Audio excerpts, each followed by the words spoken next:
Shalom. Call halal Yahweh Bashem Abishai, Bashem Rakakwadash. Double honors unto the apostles and the elders. Salutations to all my fellow laborers doing this work in truth and sincerity, risking their lives and their freedom to do so now more so than ever. To the scattered elect that are scattered around the four corners of the earth, that be like unto the speckled bird, the Israelite foreigners.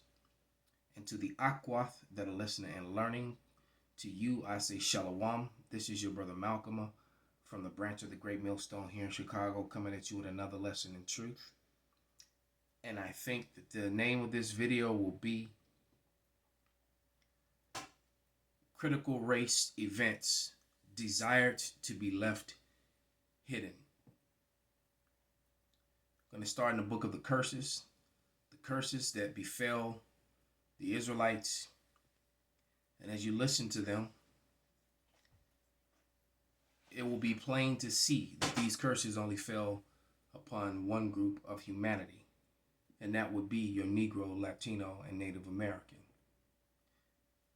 There will be those who will foolishly say that the Latinos and the Natives never went into slavery, but that will be extremely false. They were often on the same ships as the so-called Negroes, or the same ships that the Negroes got off of. The Latinos, the Natives were put onto them and shipped into slavery. Seville, Spain became the reverse slave trade of the world. And secondly, the slave trade started with them. When Cristobal Colon, aka Christopher Columbus, landed, he came with 5 Hebrew interpreters, Moors, Morenos, those secret Jews. Those are Sephardic Jews who were so-called Negroes. Race traders is what they were. They came over here and helped enslave and translated because Cristobal Colon knew that he would encounter Hebrew-speaking people. The curses. Deuteronomy 28:16. Cursed shall thou be in the city, and cursed shall thou be in the field. Verse 25. Yahweh shall cause thee to be smitten before thy enemies. Thou shalt go out one way against them, and flee 7 ways before them, and shall be removed into all kingdoms of the earth. 29. Thou shalt grope at noonday as the blind gropeth in darkness, and thou shalt not prosper in thy ways, and thou shalt be only oppressed and spoiled evermore, and no man shall save thee. Hence the reason why Garvey, King, X, Pac, no one was able to save us from this condition, because this was part of the curses. Our women being against us, it's part of the curses. Verse 30. Thou shalt betroth a wife, and another man shall lie with her. Thou shalt build an house, and shalt not dwell therein. And thou shalt plant a vineyard, and shalt not gather grapes thereof. All that happened during slavery and after. These Edomites laid with our women. That's why so many tares among us. Something that the BOIs don't like to talk about. All those babies that were born to Negro women that were fathered by Edomite men. But those babies still look Negro. That's another lesson in itself. Verse 32. Thy sons and daughters shall be given unto another people, and thine eyes shall look and fail with longing for them all the day long, and there shall be no might in thy hand. They traded, sold our children, ripped our families apart. Now they do it with the contractual law through feminism, Title 4D, Section 22, which is erroneously or fraudulently called child support. Verse 64, 65.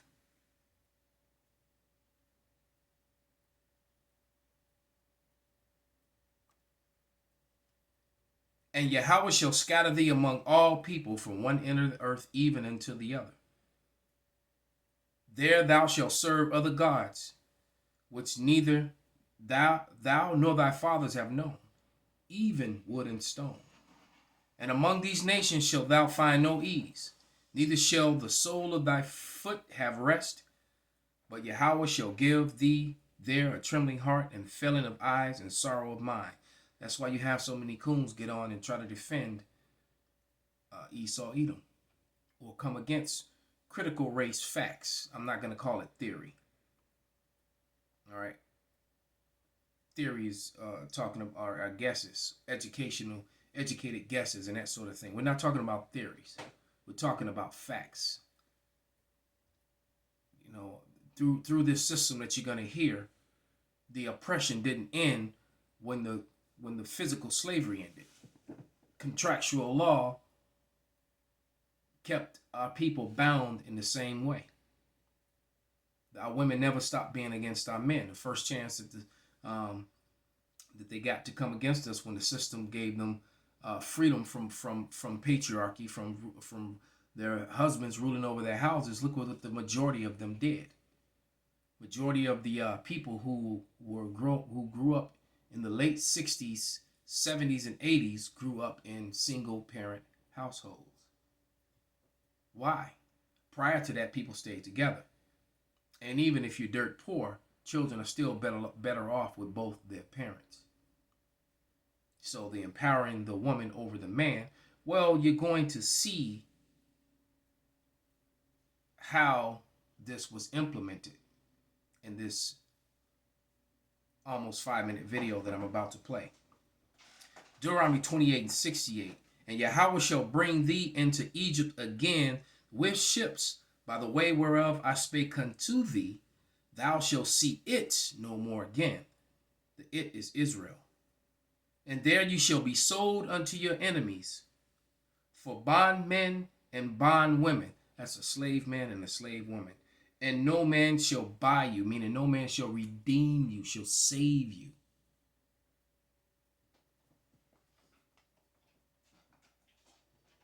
Cardinal principles for making a Negro. For fear that our future generations may not understand the principles of breaking both of the beasts together, the nigger and the horse, we understand that short-range planning economics results in periodic economic chaos, so that to avoid turmoil in the economy, it requires us to have breadth and depth in long-range comprehensive planning, articulating both skill-sharp perceptions. We lay down the following principles for long-range comprehensive economic planning. 1. Both horse and niggers is no good to the economy in the wild or natural state. 2. Both must be broken and tied together for orderly production. 3. For orderly future, special and particular attention must be paid to the female and the youngest offspring. 4. Both must be crossbred to produce a variety and a division of labor. 5. Both must be taught to respond to you in a peculiar new language. 6. Psychological and physical instruction of containment must be created for both. We hold the 6 cardinal principles as truth to be self-evident, based upon the following discourse concerning the economics of breaking and tying the horse and the nigger together, all inclusive of the 6 principles laid down about.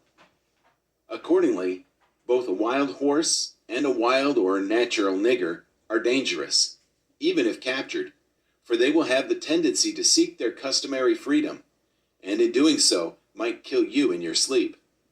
You cannot rest. They sleep while you are awake, and are awake while you are asleep. They are dangerous near the family house, and it requires too much labor to watch them away from the house. Above all, you cannot get them to work in this natural state. Hence, both the horse and the nigger must be broken. That is, breaking them from one form of mental life to another. Keep the body and take the mind. In other words, break the will to resist. Now, the breaking process is the same for both the horse and the nigger, only slightly varying in degrees. But as we said before, there is an art in long-range economic planning. You must keep your eye and thoughts on the female and the offspring of the horse and the nigger. A brief discourse in offspring development will shed light on the key to sound economic principles.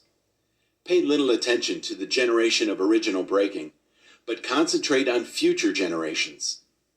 Therefore, if you break the female mother, she will break the offspring in its early years of development, and when the offspring is old enough to work, she will deliver it up to you, for her normal female protective tendencies will have been lost in the original breaking process. For example, take the case of the wild stud horse, a female horse, and an already infant horse, and compare the breaking process with two captured nigger males in their natural state, a pregnant nigger woman and her infant offspring. Take the stud horse, break him for limited containment. Completely break the female horse until she becomes very gentle, whereas you or anybody can ride her in her comfort. Breed the mare and the stud until you have the desired offspring. Then you can turn the stud to freedom until you need him again. Train the female horse where she will eat out of your hand, and she will in turn train the infant horse to eat out of your hand also.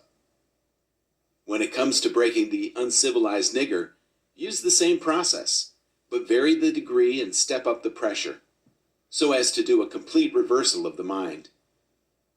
Take the meanest and most reckless nigger, strip him of his clothes in front of the remaining male niggers, the female and the nigger infant. Tar and feather him. Tie each leg to a different horse faced in an opposite direction, set him on fire, and beat both horses to pull him apart in front of the remaining nigger. The next step is to take a bullwhip and beat the remaining nigger male to the point of death in front of the female and the infant. Don't kill him, but put the fear of God in him, for he can be useful for future breeding.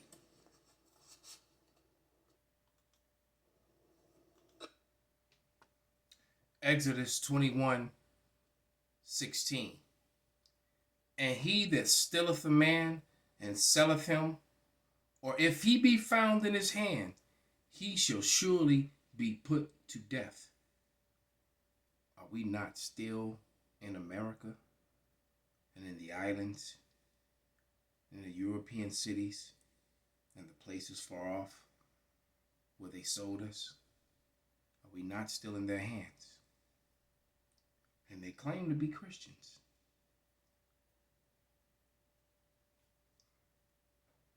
Lamentation 4:21. Rejoice and be glad, O daughter of Edom. That's the so-called white man. That dwellest in the land of Uz. The cup also shall pass through unto thee, and thou shalt be drunken, and shalt make thyself naked. That cup is a cup of slavery, and yours is going to be double. So all the brutality and cruelty that you heard, they're going to receive double. Thus says the Bible, Revelation 18:6. The punishment of thine iniquity is accomplished, O daughter of Zion. He will no more carry thee away into captivity. He will visit thine iniquity, O daughter of Edom. He will discover thy sins. Hence the reason why they want to come against what they're erroneously calling critical race theory, when it should be called critical race history.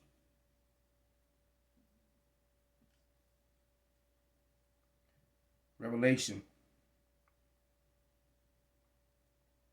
13:9. And it reads, if any man have an ear, let him hear. He that leadeth into captivity shall go into captivity. He that killeth with the sword must be killed with the sword. Here is the patience and the faith of the saints. So the saints, Negroes, Latinos, Native Americans, and the scattered Israelite foreigners are patiently waiting to put brutal slavery upon those that did it to them. Call halal Yahweh Bashan Abashai, Bashem Rakak Wadash, Wa Abba Babal, Kwam Yasharala.